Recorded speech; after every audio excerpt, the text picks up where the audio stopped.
Shalom.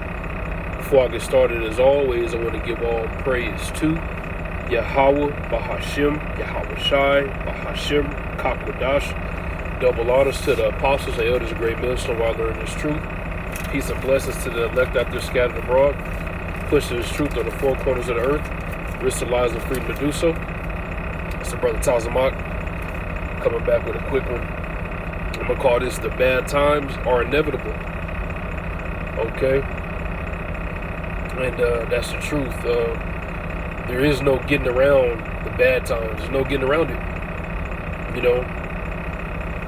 The average J can't see that society is getting worse and worse. You know? Just watching videos all day from brothers and stuff, you know, you get the picture of the time that ran through the spirit. You know, a brother did a lesson today, how the other nations don't give a shit if the U.S. is threatening to pull their currency because they got the BRICS nation currency coming in. You know, the only thing that's backing the U.S.'s currency right now, it was our military might, but they're saying they're strong. The other nations got the same military nuclear capability that we have now, like Russia and China, superpowers. Okay? Also, the nations needed to trade with U.S. dollars to buy oil, the petrodollar. You know, so that's about to fall as well because the BRICS currency is not going to rely on that. Okay, so what that's going to do is it's going to cause bad times. Okay, there's already bad times here, but it's going to only enhance. Okay, what's going on with Israel and Iran is going to enhance. I think a brother posted that either Iran, I think it was Iran, I'm not for sure because there's so much going on with the rumors of war, but with Iran, I think they just got aided like 91 billion or something like that for military equipment. Okay, so you keep seeing these chess pieces getting moved around. Another video I saw today, I guess the United States military got put on red alert, like, hey, you guys got to be ready for something big is about to happen. All right, so we see the puzzle pieces getting put into place, and it's bringing it to the boiling point where it's going to lead up to Yahweh Bashim Yahushai cracking the clouds. Okay, but let's get to the real point. The real point is Jacob's trouble and all these bad times is designed for you niggas, man. You unwanted niggas that the Lord don't want nothing to do with. Okay, you guys got to be purged away, and you got to get brought back in the kingdom through the 2/3. I mean, through the 1/3 Salakia. The 2/3 are going to be brought back through the 1/3. That's what I meant to say. You know, because it's just too much. You know, too many stupid niggas. Issachar too. You know what I'm saying? It's not just you know, the niggas. Issachar too. Because if you ain't right with the Lord, you are a nigga. Okay? You ain't the man of the Lord, so what are you? You know, non-binary, that sick shit they come up with. So, you know, 2/3 got to just be done away with, man. You know, it needs to be reset. Okay, it's going to be reset by fire. Cleansing agent. Okay, and the Lord's going to use these troops against you guys. He's going to have Esau come down.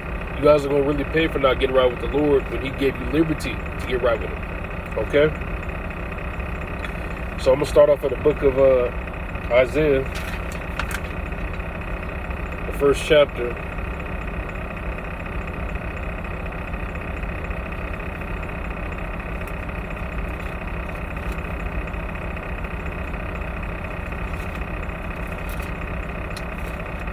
And I'm going to go to the 25th verse. Before I do that, I want to verify something. I'll have some meat in these bones. Okay. Alright. So this is Isaiah 1 and 25. It reads, "And I will turn my hand upon thee, and purely purge away thy dross, and take away all thy tin." You know, dross going into something that's unwanted, that's worthless. Okay? Something unwanted, something that's worthless, you know, which is referring to you 2/3.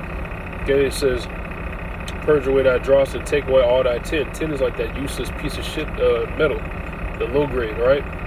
When the Lord purges all that away, he'd be left with, you know, fine jewelry, fine gold, precious stones, which represents us, the elect. Hey, but the Lord has to purge away the 2/3 because they're demons, they're wicked. Men and women. It's not just men. Women, kids, you know. Because you have a lot of people say, well, what about the kids and the older ladies? Well, you know, reincarnation is real. And they ain't right. Just because they're older, you know how much wickedness they did? They're about 70 years old.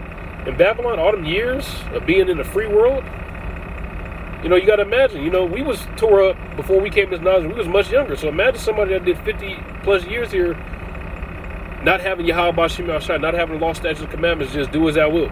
You do the math. And getting to the kid thing, reincarnation is real. Well, he was only 4 years old. Well, how was he in his past life? What do you mean? Well, you don't understand. Okay?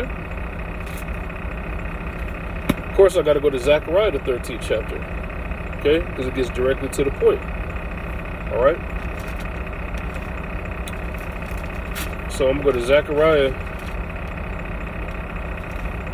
okay, 13, and I'm going to go down to verse 8.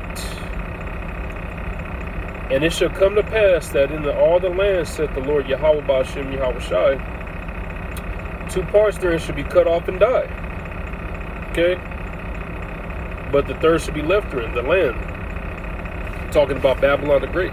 2/3 is going to be done away with. Okay? 2/3 is going to be done away with, and the third is going to be left therein. What's that going into? The 1/3, the elect. Okay? 2/3 got to be purged away. Why don't they ever talk about this in the congregations? Because they do that feel-good doctrine. Nobody want to hear about judgment and bad times. Okay, but what's going to happen when bad times happen?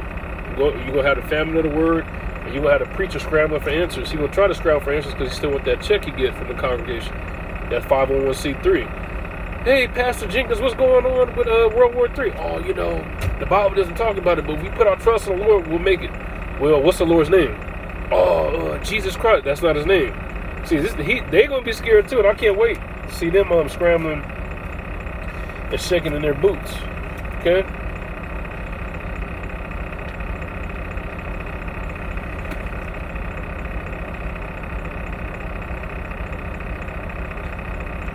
And I'm going to go to this next, okay? Because let's bring up some of the trouble that's coming, okay?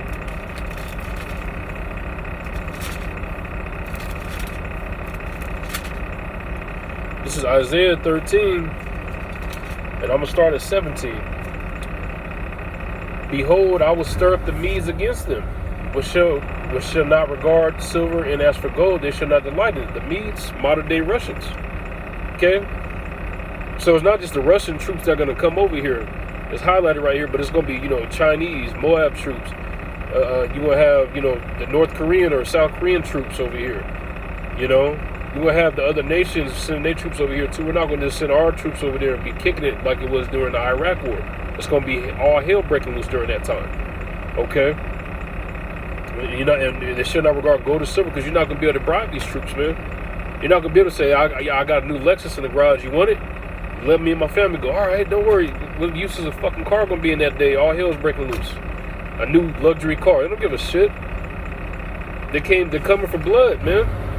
We don't want that, but your wife look good. Oh, man, you can't have her. Bow. Dead like that on the spot. They're not about to be negotiating with you. Oh, well, how about we give you $20 and we take her to cars? No. They're just going to get it on. They're going to be ruthless, man. The Lord going to put that cold spirit on them, man, to judge Jake. Okay? It says, verse 18. Isaiah 13 and 18. Their bows also shall dash the young men to pieces, and they shall have no pity on the fruit of the womb. Their eyes should not spare children. That's talking about the missiles, those ICBM missiles, because when they get shot off, it's not going to matter where it's an old person, a young person, she didn't have a husband. All that shit is irrelevant. Okay? When those missiles drop down and they touch down out here, the Lord ain't about to just be like, oh, well, she's good, he's good. He's already going to do that part when the elect gets beamed up. So after we get beamed up and you still sitting here with the vetting, all that's already been done way before anyway. Because the Lord knew us from the foundation of the world. But to say that we get beamed up and he like, oh, she actually is cool, the Lord already knows who he's going to save when he comes. Okay? Now, I don't know exactly how it's going to work because, you know, we're going to come down, you know, we're going to get our wives and all that too. But, you know, things of that nature, you know, it's going to work itself out, you know, in whatever particular order.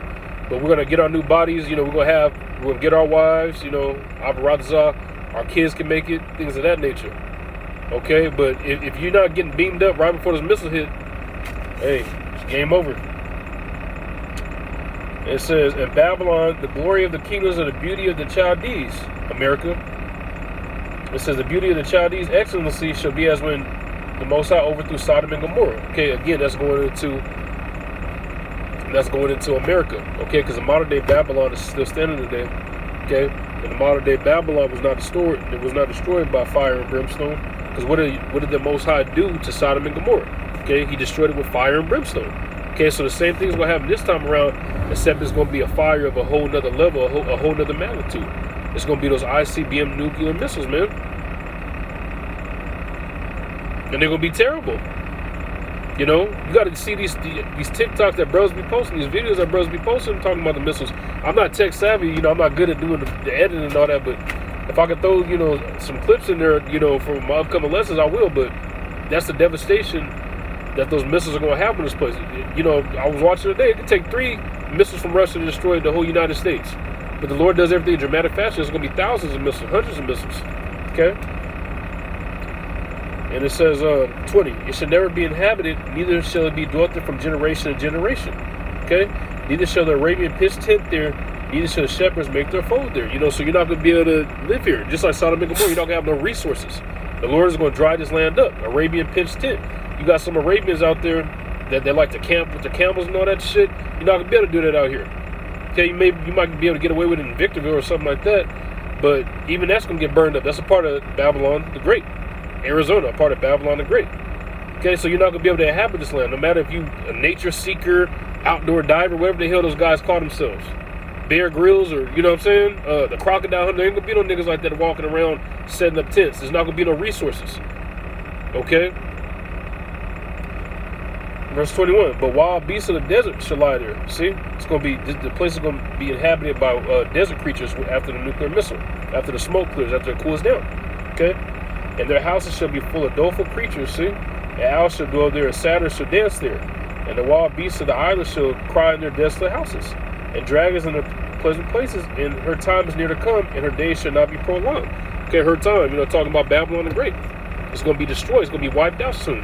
After it's wiped out, again, the only thing that's going to be here moving around, then that's after everything clears, is the desert creatures.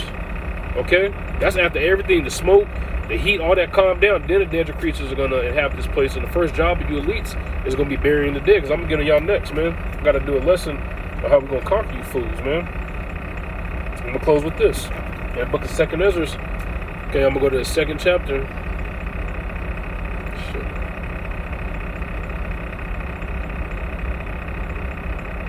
And I'm going to go to the 27th verse, okay?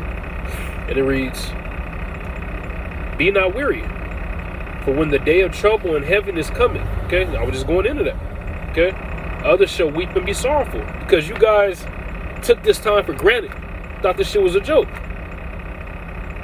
Okay, so when y'all sitting there, why is this happening? What we going to do? It says it, okay? In various scriptures, not just this one. It says, be not weary, 2nd Ezra 2:27 again. Be not weary, for when the day of trouble in heaven is coming, others shall weep and be sorrowful, the ones that don't want to get right with the Lord. But thou shalt be merry and have abundance. Why are we going to be merry and have abundance? We know the day of the Lord, the day that Yahweh Shem Yahshua is going to crack them clouds around the corner. All hell's breaking loose. Okay? Proverbs, the 1st chapter. We're going to laugh at y'all calamity. Okay, so when y'all curl up in a ball like a little woman, like a little baby, we're going to be busting up. Because we told y'all. Y'all thought it was a little Saturday hobby, bums, and it was fun. Okay, who balled up and cry right now? Because we could be on the street. We could be living off the grid. We ain't going to ball up like a little baby and cry. We got the Lord, man. It's purpose. We're not going to ball up like, damn, we got to sleep out Taco Bell tonight, man. We don't got nowhere to sleep. The so-called bums be sleeping under fast food places and under grocery stores, so the rain don't hit them. You know what I'm saying? It's purpose that we're going to have to live off the grid. We know that because we're not going to worship the image of the beast. And that's a bad example of Taco Bell saying we're going to sleep under there, but it's shelter. The main point I was trying to get across is we're going to be looking for shelter. We're going to be like pilgrims on the move. 2nd Ezra, the 16th chapter. We might have to sleep over here for a night, sleep over there for a night, We're leading a small group behind us. We got, there's going to be different things going on. But the Lord's going to protect his men. He said that we should be married and have abundance. Okay?